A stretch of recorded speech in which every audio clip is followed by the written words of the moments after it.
Hi all government job aspirants, welcome to my channel The Competitive Tutorials.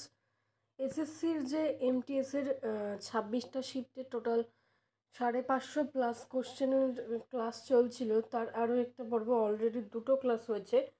তো এখানে কোশ্চেনগুলো কিন্তু ইংলিশ ভার্সন আর হিন্দি ভার্সনে ছিল।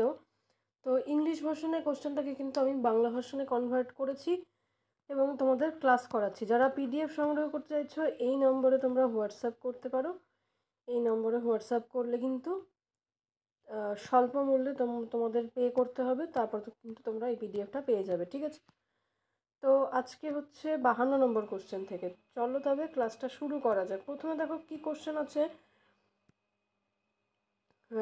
রাজ্য নির্বাচন কমিশনারের নিয়োগ কে করেন?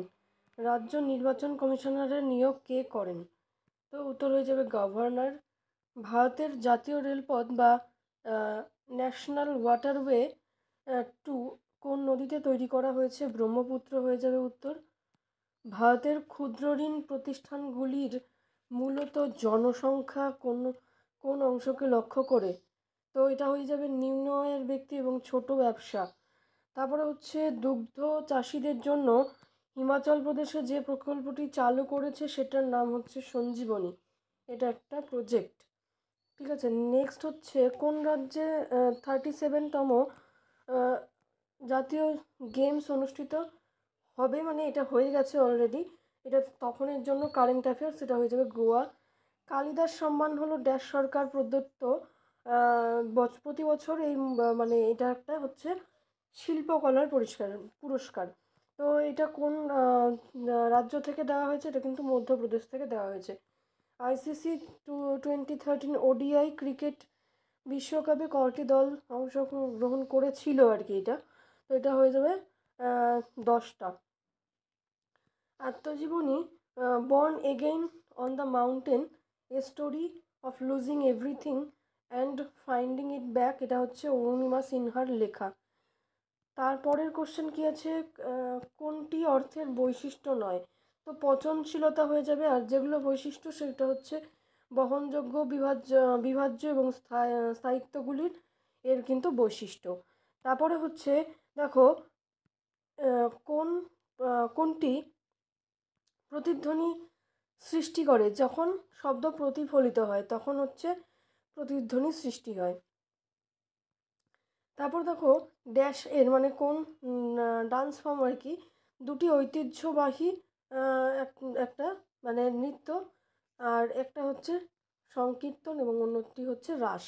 একটা হচ্ছে মণিপুর নাচ হয়ে যাবে অ্যান্সার, ঠিক আছে। তারপরে হচ্ছে লবণাক্ত জলের হ্রদ, এটা হয়ে যাবে চিল্কা। উইংস অফ ফায়ার, এটা হচ্ছে এপিজে আব্দুল কালামের আত্মজীবনী। এটা কিন্তু বারবার পরীক্ষায় এসেছে, ঠিক আছে। রিপিট কোশ্চেন কিন্তু আমি রাখিনি পিডিএফটার মধ্যে। তো যারা সংগ্রহ করতে চাইছো অবশ্যই হোয়াটসঅ্যাপে যোগাযোগ করো। তোমরা কিন্তু খুব সামান্য পারিশ্রমিকের বদলেই এই পিডিএফটা সংগ্রহ করতে পারবে। নেক্সট দেখো কি আছে,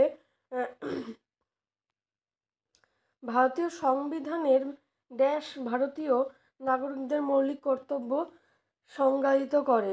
ধারা 51A মানে 51A। তারপরে হচ্ছে ডক্টর ভূপেন্দ্র কুমার হাজারিকা ভারতরত্ন পুরস্কার পেয়েছিলেন কিসের জন্য? তিনি হচ্ছে সঙ্গীতের জন্য পেয়েছিলেন।